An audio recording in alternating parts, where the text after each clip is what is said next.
Black family is kicked out of a hotel, but the hotel owner didn't know someone was watching. If you're new to this channel, I invite you to click the like button and subscribe to the channel so you don't miss any amazing new stories here. In the center of Dallas, Texas, there was a large hotel called the Grand Luxor Hotel. It was a beautiful work of modern architecture and stood out against the city sky. Ronald came from a simple family. He achieved success through sheer force of will. He was proud to have created his empire from nothing, but along the way, success took something very important away from him: his humanity. He didn't value anyone who, in his view, didn't deserve to be on the same social level as him. The workers at the Grand Luxor understood this better than anyone else. The receptionist and the guards knew the clear rules. Anyone Ronald found suspicious, blacks, immigrants, or anyone who looked different, was not allowed in, even if the hotel was empty. This soundless code was on the walls of the hotel. It showed the coldness and exclusivity that Ronald wanted to have. On the outside, Ronald seemed to shine, but his truth was different. Even though everything seemed to be fine, money problems were already starting to chip away at his wealth. The hotel, which used to be known for being very luxurious, was experiencing several reductions in bookings. However, Ronald's proud mind couldn't accept that he was about to go bankrupt.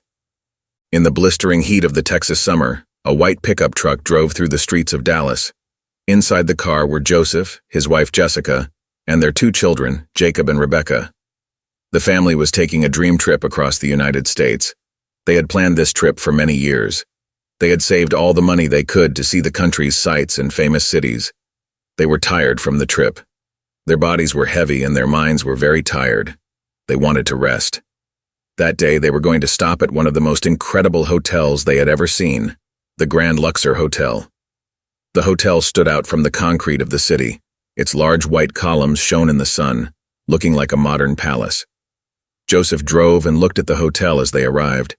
He was impressed by the beautiful architecture. He had never spent time in a place like this, but he thought that after weeks of traveling, his family deserved a comfortable night. Jessica was next to him. She was looking out of the window and had a calm smile. She was happy with the idea of having a quiet night and sleeping well. They stopped the car in front of the main entrance. This entrance is a large circular area with a water fountain in the middle. Jacob and Rebecca, overjoyed at the sight, quickly ran to the fountain. Their laughter could be heard from the hotel entrance. Joseph, a strong man with black hair that already had a few gray strands, helped Jessica out of the car. She was practical and organized. She started to pick up her bags. Together they went to reception. The children ran ahead.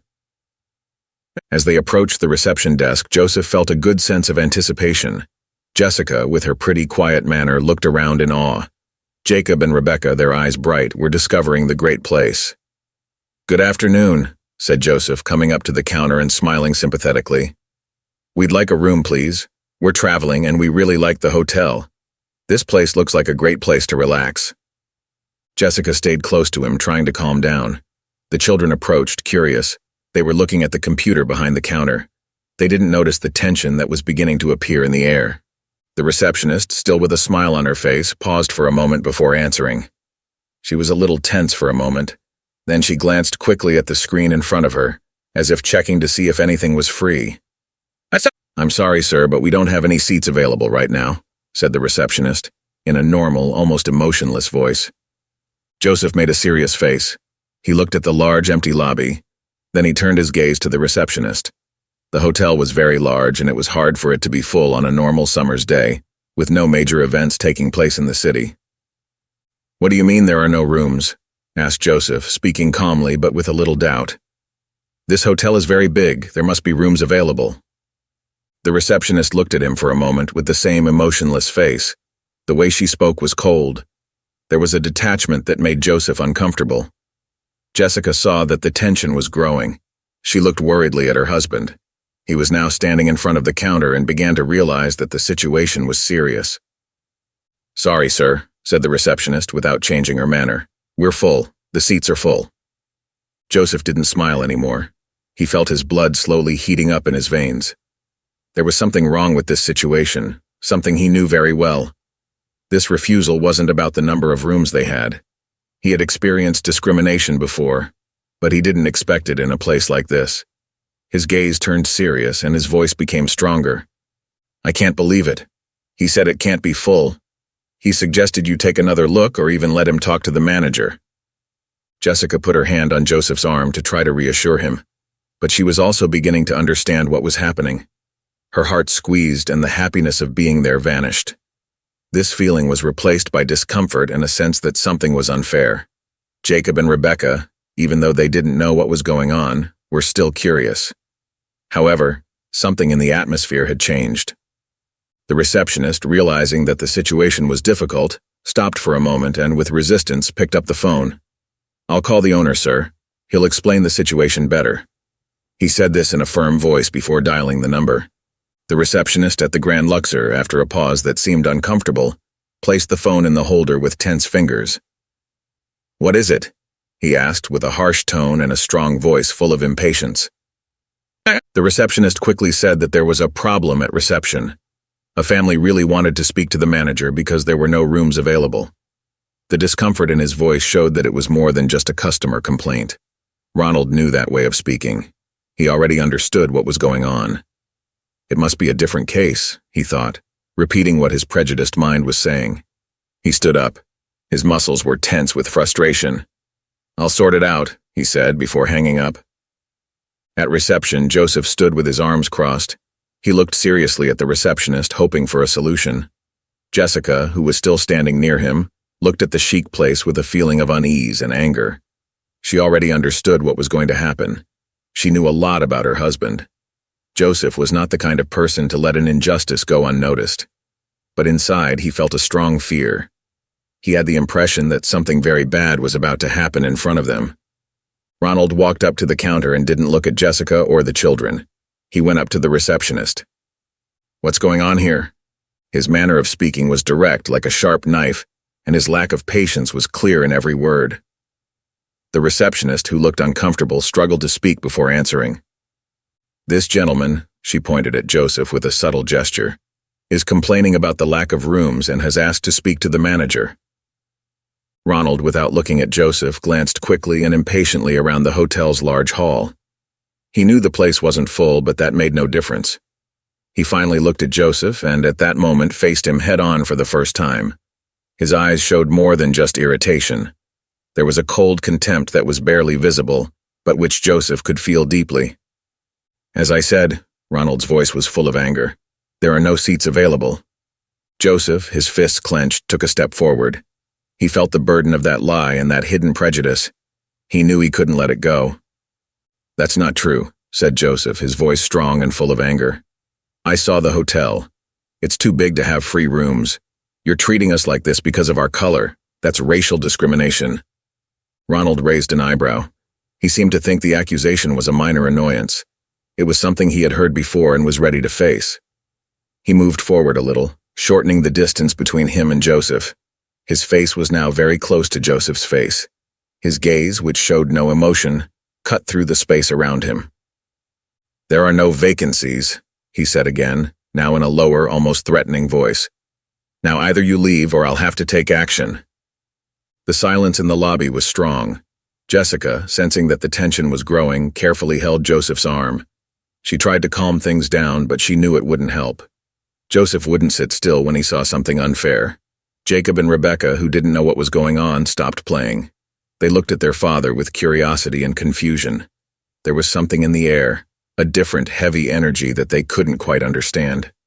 "You can't do this," said Joseph, feeling his heart race.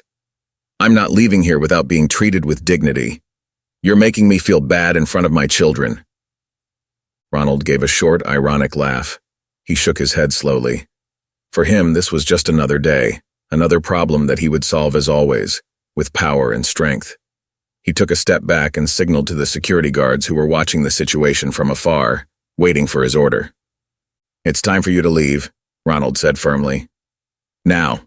The security guards came close. They were big and strong. Their presence scared Jessica a little, making her take a step back. Joseph, however, stood firm. His face was tense and his heart was pounding in his chest. "You did the wrong thing, Ronald," said Joseph in a firm voice. He sounded very determined. "And I'm going to make you take the consequences." Ronald laughed quickly. It was a dismissive laugh. He crossed his arms. He seemed to be in a position of feeling better than the others. "I have nothing to pay you, you fool. I own this hotel. Here, I make the rules. If I tell you to leave, then you leave. That's how it is. Joseph walked closer to him. Now the distance between them was almost zero. He could feel the blood boiling in his veins. Did you know that at any moment this could end in a fight? His intuition told him that it was right to take the law into his own hands in front of everyone. But there was something more important at stake. He had his children and his wife, and above all, he wanted to set a good example. Joseph was not a person who indulged in violence. He had faith in justice. At that moment, he realized that he had to fight in a new way. "Do you believe you can go on like this?" Joseph asked, his voice soft but full of importance. "Do you think you can go on treating people like this without facing any consequences?" Ronald, still with the smug smile on his face, made a gesture with his hand, as if he were swatting away a fly. "Consequences," he scoffed. "Consequences are for the weak. You don't belong here. You and your family need to understand that. Now, if you don't want to be dragged down again, leave." For a moment, time seemed to freeze. Jessica, watching from afar, held her children tighter, the fear clearly visible on her face.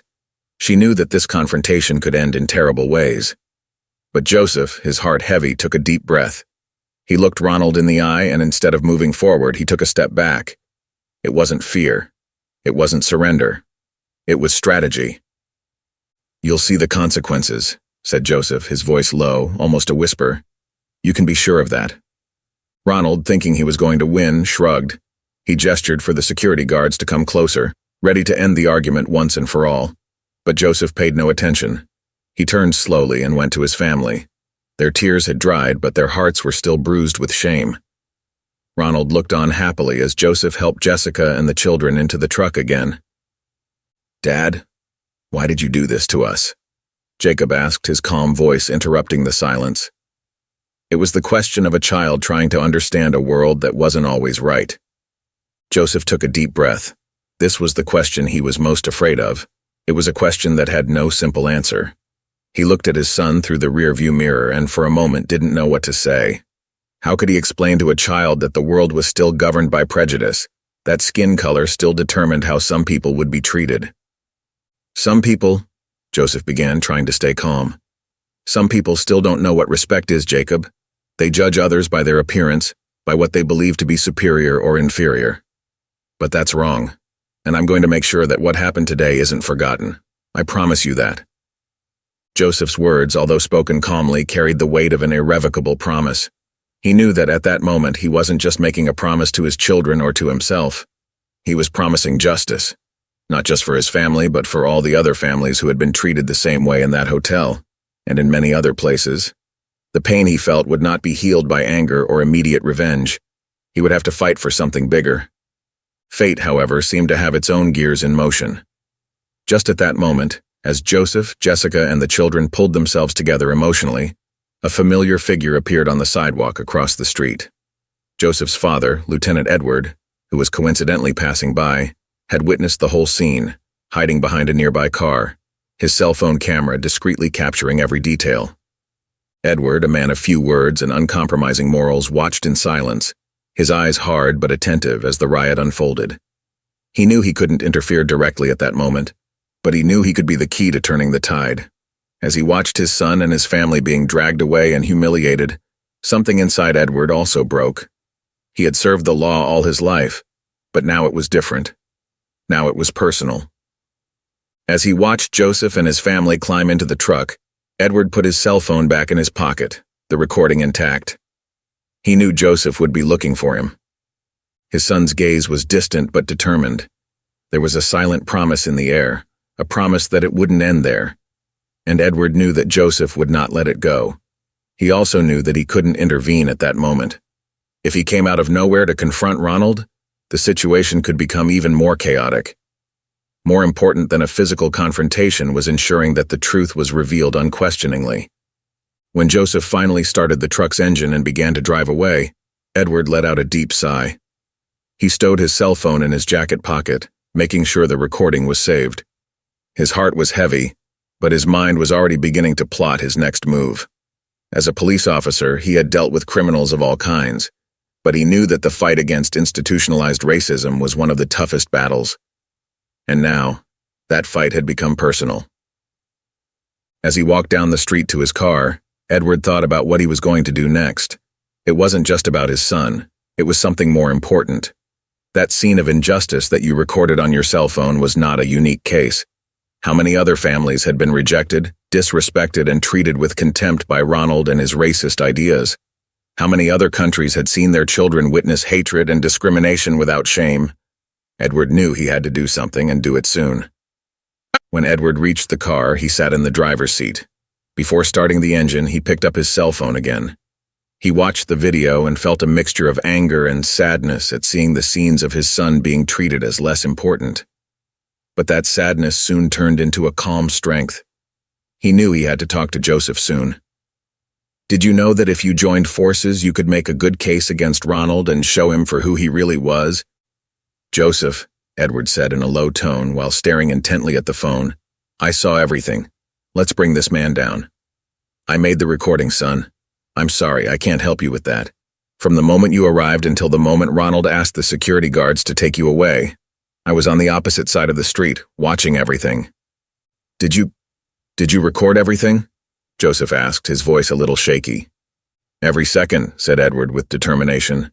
And it's more than enough to bring that evil guy down. We have proof, son. Not just words or meaningless complaints. We have everything we need to bring justice. Edward's voice was firm, like that of a soldier who has been through many fights and knows what to do in combat. He wasn't just a father at that moment. He was an agent of the law, a man who understood the system and knew how to use it to his advantage. But most importantly, Edward knew how essential it was to fight for justice. This was especially true when injustice affected his own family. Joseph was quiet for a moment. He was trying to understand everything. The anger he had, the pain and hatred he felt. All of this began to be replaced by something new. He began to feel that now he could fight in a way that Ronald hadn't expected. It wouldn't be with aggression or shouting. It would be with reality, with the evidence that clearly shows that he and his family have suffered humiliation and discrimination. What do we do now? Joseph asked, speaking more calmly but still with a lot of emotion. He was sure that his father already had a plan. Edward paused for a moment before giving his answer. He was thinking carefully about what to do next. As a policeman, I knew this was a rare chance. Any mistake could get in the way of the search for justice. But I also knew that with the recording they had a clear advantage. Let's make the official complaint, Edward said at last. I'll go with you to the police tomorrow. We'll file a complaint of racial discrimination and assault. We'll include the video as evidence. This will ensure that the case isn't seen as just another one. Ronald won't get away with this, Joseph. The certainty in Edward's words made Joseph feel calmer. He knew that his father didn't promise things he wasn't going to deliver. If Edward said Ronald wouldn't get out, he thought so. Even so, what was happening in front of him seemed like a long and difficult road. Joseph was sure that Ronald would use all his connections and means to protect himself, as he had done before. But this time, Joseph was not alone. He had Edward, a man who understood how the system worked. He had proof that no judge could miss. I'm with you, Dad, Joseph said, feeling the strength building inside him. Let's do this the right way. Jessica, who was sitting quietly next to Joseph, noticed the change in her husband's expression. He didn't just feel anger or a lack of power. There was a new energy in her eyes. It was a determination she recognized. She held his hand and, without saying anything, showed that she was with him in everything. Tomorrow at the start of the day, said Edward, we'll go together. I'll bring all the papers I need and the video. This isn't just your situation, Joseph. This is bigger. If we do this the right way, we can show who Ronald is and put an end to the prejudice he spreads in this hotel. It's not just for you and your family. It's for all the other people who have experienced the same humiliation. Joseph agreed, even though he knew his father couldn't look at him. He was ready.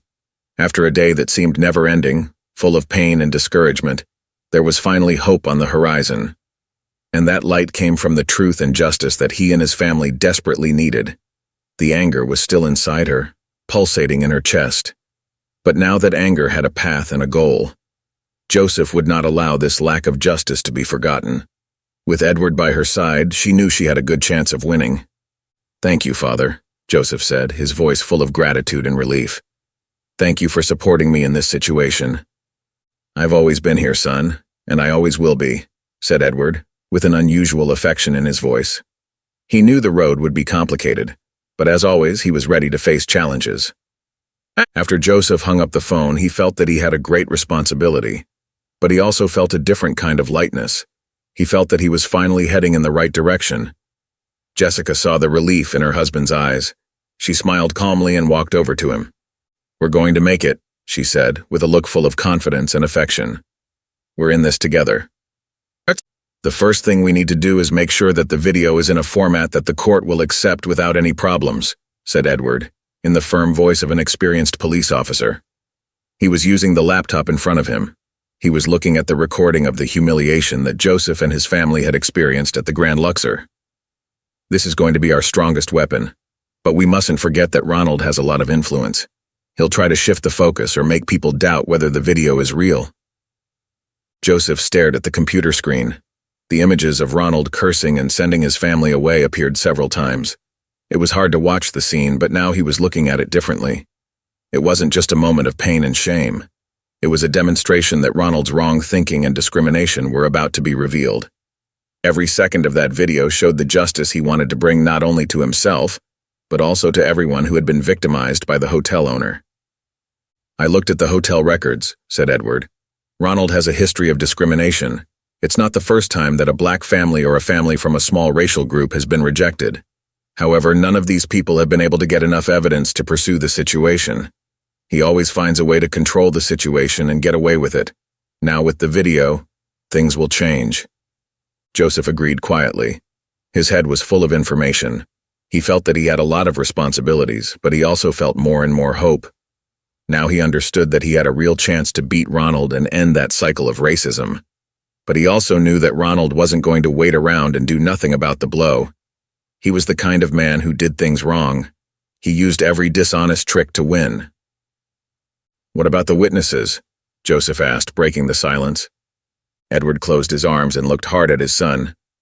"Ronald will try to influence witnesses. There's no doubt about that. He has money and power, and he will use it to his advantage.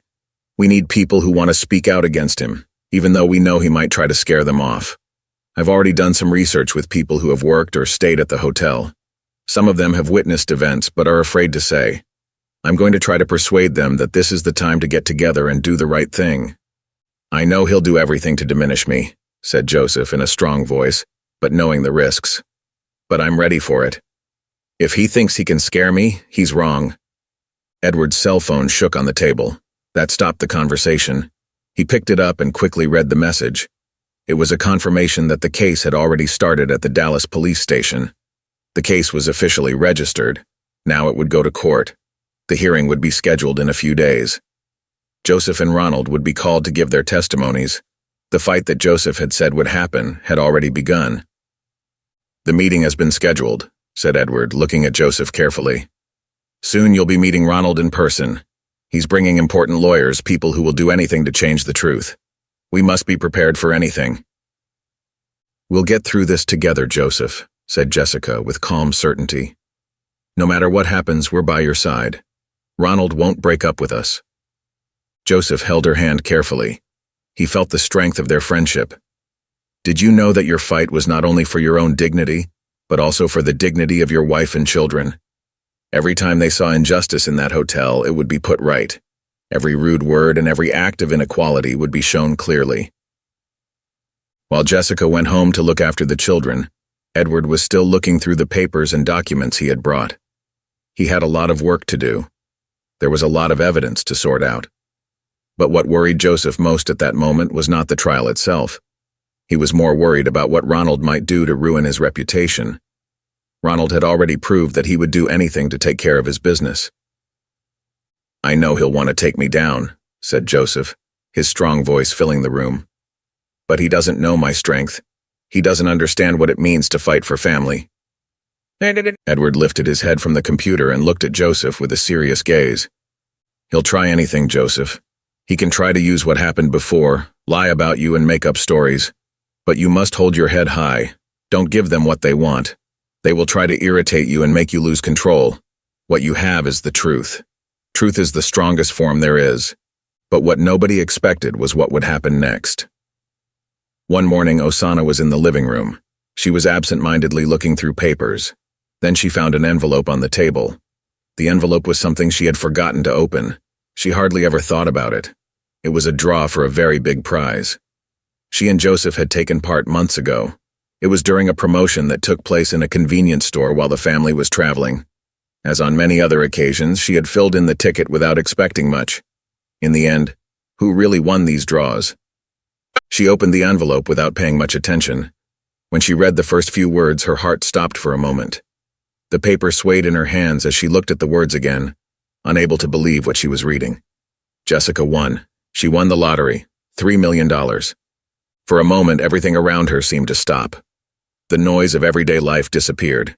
She could hear only the rapid sound of her heart beating. She closed and opened her eyes in disbelief and read it again. This was real.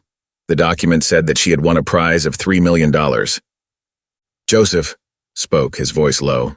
Joseph was in the kitchen. He heard that his wife's voice was different, so he went into the living room. When he entered, he saw Jessica sitting on the sofa. She had the paper trembling in her hands and her eyes were wide with surprise. What had happened? What happened? He asked, instantly worried. She couldn't answer right away. She just gave him the paper and didn't say anything. Joseph took the paper with a look of confusion on his face. But when he looked at the page, the confusion soon turned to the same shock that Jessica felt. $3 million, he said quietly, not believing it. You won $3 million? The confirmation seemed unreal. It was as if the universe, in a strange way, was trying to right the wrongs that had happened over the last few days. As Joseph held the paper, he felt the enormity of the situation touch him intensely. The family that had endured humiliation and was facing a strong and wealthy enemy now had something surprising. Money. Jessica finally began to understand what was happening. She looked at Joseph and didn't know how to act. A feeling of joy and surprise invaded her body. Is this for real? She asked, her voice trembling. Joseph sat down next to her. He held the paper tightly. It seemed that he needed something firm to deal with this news. It's true, Jessica. It's true, he said, finally flashing a smile. The first sincere smile for many days. Money wouldn't cure all the emotional pain or make them forget the humiliation they had been through. But now they had something Ronald could never have imagined. Ronald's hotel, for all its apparent luxury, was sinking into debt. Joseph had known this from the start. Ronald, despite his arrogance, couldn't hide the money difficulties his business was experiencing. The prize Jessica won was the chance to change that power struggle into something much bigger. With the money, they could make an offer to buy the hotel. Joseph, who always thought intelligently, soon began to imagine the options. He understood that Ronald's pride would make him want to control everything, but the money situation would force him to make difficult choices. Now Joseph could change the situation. He could buy the hotel, take over the debts, and in a symbolic way, conquer the empire that Ronald had built with so much prejudice and discrimination. This changes everything, said Joseph, looking at Jessica with emotion and firmness. Ronald is full of debts. With this money, we can make an offer for the hotel, and it won't just be a question of justice in court. We will remove the hotel from him. We're going to change our family's future and at the same time show him what losing really means. Jessica was still thinking about everything. She began to smile. She knew that, with that money, they could finally put pressure on Ronald in a way he never expected. It wasn't just about winning the trial. Now they could take from him what he wanted most, his empire.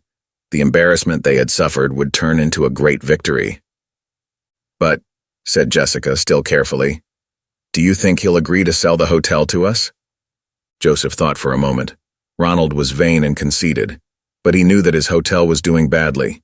He should try to resist, but when the bills start to pressurize him, Joseph and Jessica's proposal will be very difficult to say no to. He'll have to accept, said Joseph with certainty. The debts he's made will weigh on him. No matter how hard he tries not to sell, in the end, he'll have to. We'll be there, ready to shop. Jessica nodded. Her face now showed new hope. That prize that had come by surprise wasn't just chance. It was fate giving them a chance. It was the opportunity not only to take revenge, but also to change the direction of their lives forever. The day it happened, the news of the award still seemed like a dream. But Joseph and Jessica understood that they were closer than ever to making their dream of justice really happen. After a few days, the day of the hearing finally arrived. When Joseph and his family sat down on the defense bench, a very respectful silence surrounded them. Joseph felt that Jessica was watching him closely. When he looked into her eyes, he realized that there was love, support, and anxiety in them. Jacob and Rebecca were at home with a family friend, so they weren't there. But their voices still lingered in Joseph's head. They had seen the humiliation. Now he was there to let people know the truth. On the other side of the room, the doors opened with an empty noise, and Ronald entered. His presence was like a heavy shadow standing over the courtroom. He wore a very nice suit. His gray hair was neatly slicked back. Next to you, his lawyers, a group of men and women with expressionless faces, held large briefcases, prepared to fight in court. The judge arrived in the room, and the sound of everyone getting up was heard in the courtroom. When the judge sat down, the hearing began. Ronald, with the help of a team of competent lawyers, quickly presented his case. They said that Joseph had behaved aggressively in the hotel. They also claimed that Joseph's attitude was wrong and that the security guards were only defending themselves. They brought witnesses who were hotel employees. Their lines seemed to be very well coached. Each of them said that Joseph was an aggressive man. He had caused a fuss for no reason. As the lies spread around the room, Joseph felt the anger rising inside him. It was hard to listen to those lies without responding, but he knew he had to stay calm. Ronald's way of playing was to provoke the others, to confuse everything and make a mess. He had done this many times before. Joseph knew that if he got out of control, he could give the other side exactly what they wanted. Joseph was accompanied. Edward, who was sitting next to him, looked at the judge. He didn't say anything. His posture showed that he was nervous. He knew that an important moment was coming. Then Joseph's lawyer, who is a good and honest man, asked to speak. "All right, Your Honor, we want to show you a piece of evidence that we think is very important to the case," said the lawyer in a firm voice. "It's a video that records the event at the Grand Luxor Hotel." As soon as the people in the courtroom heard it, they started talking to each other. Ronald, who until that moment had seemed very firm, gave his lawyers a quick, cold look. He didn't seem to believe that something like this was real.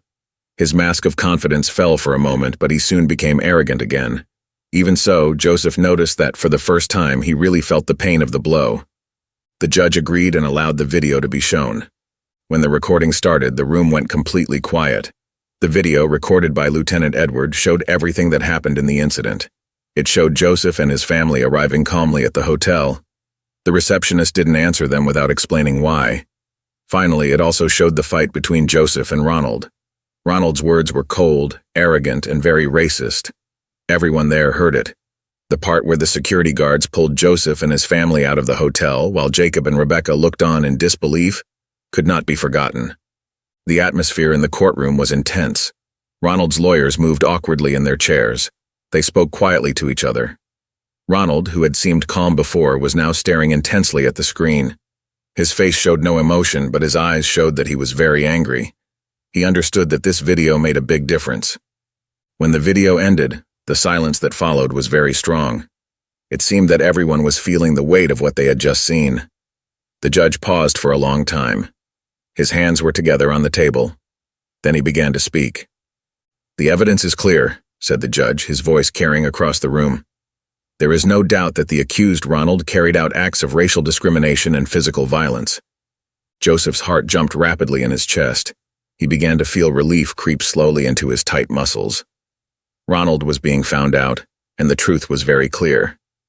The judge looked at Ronald and paused for a while before speaking further. "With the evidence shown, the court can do no different and must sentence the defendant to 3 years in prison. It will also levy a fine of $2 million on the Grand Luxor Hotel." The effect of these words was like a great wave passing through the room. Ronald, who until that moment had been firm, finally let himself be carried away by emotion. His face turned pale, his shoulders slumped, and the defeat he never thought would happen now appeared in front of him.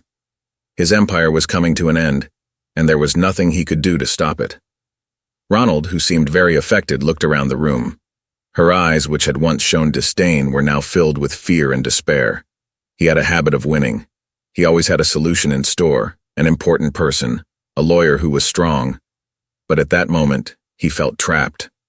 Behind the scenes, while the trial was still going on, his accountants and assistants were already sending him worrying messages.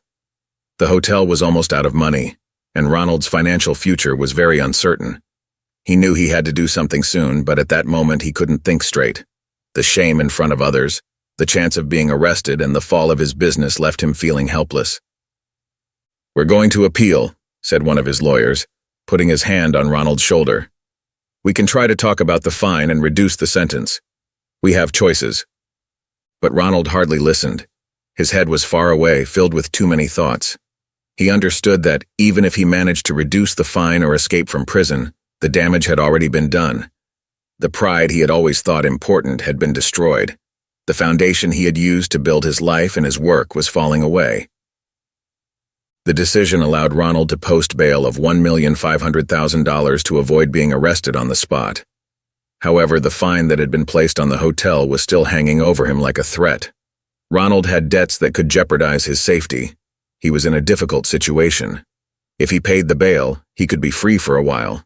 But the amount would be very expensive. He would have to sell assets, sell real estate, and most sadly, he could be forced to sell the Grand Luxor, the hotel that showed off his power. As the hearing drew to a close and the courtroom began to empty, Ronald sat motionless, staring into nothingness. Outside the courtroom, Joseph took a deep breath of air. He felt the cool breeze on his face for the first time in days. He had won the fight in court, but what happened in that trial still left emotional scars on him.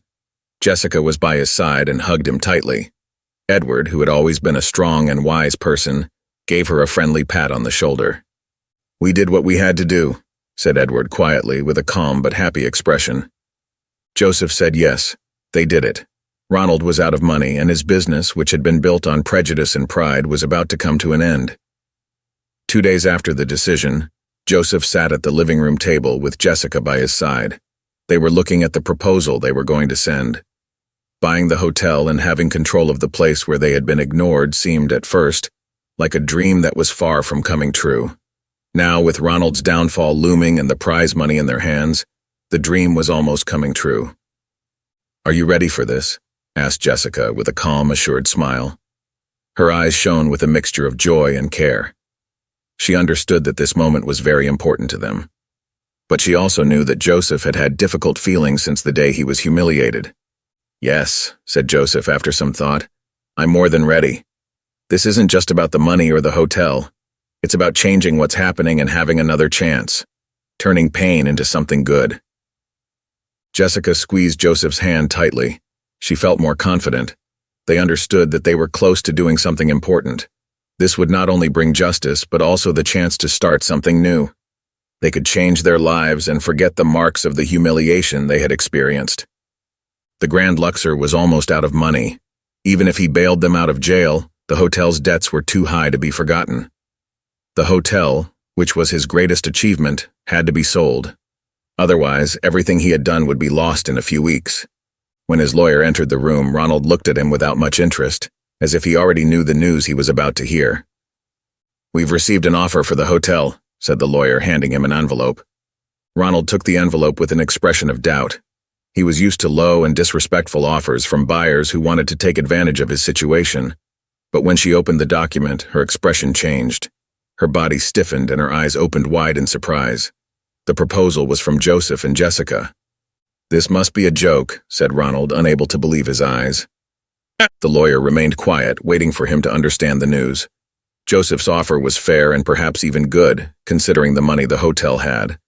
But the problem was that the offer came from the man he had made shameful, which made it all the more difficult to accept. Ronald was very angry. Selling his hotel, which represented his success, to Joseph was more shameful than anything he had ever thought of. It felt like fate was mocking his suffering. But Ronald understood that he had no other choice. Personal debts were squeezing him. The expensive way of life he had maintained for many years could no longer continue. His wealth had dwindled, and the money he still had wasn't enough to pay the fines and keep the hotel running. If he couldn't sell it, he would lose everything. $700,000, and they get all the debts? Ronald asked, trying to speak calmly, but there was hatred in his voice. "Yes," said the lawyer. "It's a good offer considering the condition of the hotel. If you agree, you'll be able to pay off your personal debts and you'll also have a chance to make a fresh start." Ronald looked at the paper in his hands. The letters of Joseph's proposal seemed to jump off the page. They were a cruel reminder that he had lost. He understood that accepting meant recognizing that he had totally defeated himself. The Grand Luxor, which he had built as a symbol of his power, would now belong to a man he had belittled and made feel small. And then, even what little money he still had would be taken away by collections and debts. "Accept the offer," Ronald said at last, his voice soft and tired. He felt it was difficult to speak. "I sold my hotel to that." He couldn't finish the sentence, but the look in his eyes showed his sadness. The lawyer agreed and left the room to make the deal. That afternoon, the sale of the Grand Luxor was officially announced. Joseph and Jessica, who were now the new owners of the hotel, celebrated in silence. They knew that this was an important moment, not only for them, but also for all the people who, like them, had suffered because of Ronald. The cycle was over. The hotel, which had been a symbol of oppression and prejudice, would now be run by people who had fought for justice. A few days later, Ronald walked into Joseph's office, who was the new owner of the Grand Luxor. He spoke. "Joseph." His voice was hoarse, as if each word was difficult to say. "I know you don't have to listen to me, but I'm very desperate." Ronald's eyes showed how sad and destroyed he was. The man who had once seemed so strong was now on the verge of giving up. He was asking for a chance that, a few months ago, he would never have thought of asking for. "Things aren't good for me," continued Ronald, his voice shaking. "I've lost everything. The hotel was the only thing I had, and now I have nothing left. My debts are mounting. My possessions are being lost. Everything is disappearing." Joseph sat still and listened carefully. He understood that what would happen next would be complicated to hear, but also very important. "I recognize that I made a mistake with you and your family," said Ronald, looking away for a moment. "I know what I did wasn't right. I let my pride and prejudice influence me. Now I'm facing the consequences. I have no more places to go. I'm here because I need help. I'm looking for a job." That confession came suddenly, like a stone thrown into a still pond. Ronald, the man who had once been proud to have put Joseph and his family out of the hotel, was now there asking for a job in the same place. It was a total job swap. It was such a strange situation that Joseph never thought it would happen. Jessica, who was standing next to Joseph, looked on quietly. She looked at her husband and knew that this was a very important moment for him. Ronald was under Joseph's control. Any choice he made there would show who he really was. Joseph took a deep breath. After a while, without saying anything, Joseph finally spoke. "Ronald," he said in a quiet but determined voice, "what you did to me and my family was wrong. You treated us badly, and this sadness is something we will carry forever. But I'm not you. I don't think it's right to do evil back to someone who has done something bad. I believe that justice is important, but I also believe that we can start again." Ronald looked at Joseph with surprise. He didn't seem to believe the things he was hearing. He thought he was going to be sent away again in shame. Joseph didn't give up. "If you're really ready to change and forgive yourself, I'll give you a chance. But you'll start from the beginning, like all the other workers. There will be no special benefits. You'll need to show that you're a new person, that you've learned from the mistakes you've made." "Thank you," said Ronald, his voice shaking. I promise I'll try my hardest." Joseph agreed, ending the conversation respectfully. Ronald, who had once been his enemy, would now be a worker with Joseph and Jessica's help. When Ronald left work, Joseph stayed quiet for a while. Jessica approached him and put her hand on his shoulder. She wanted to show that she supported and recognized the decision he had made. "You did the right thing," she said with a gentle smile. Joseph smiled back. He knew that this really was the start of something different. The Grand Luxor, which you now run, wouldn't just be a hotel. It would be a sign of apology, new beginnings, and, above all, real justice.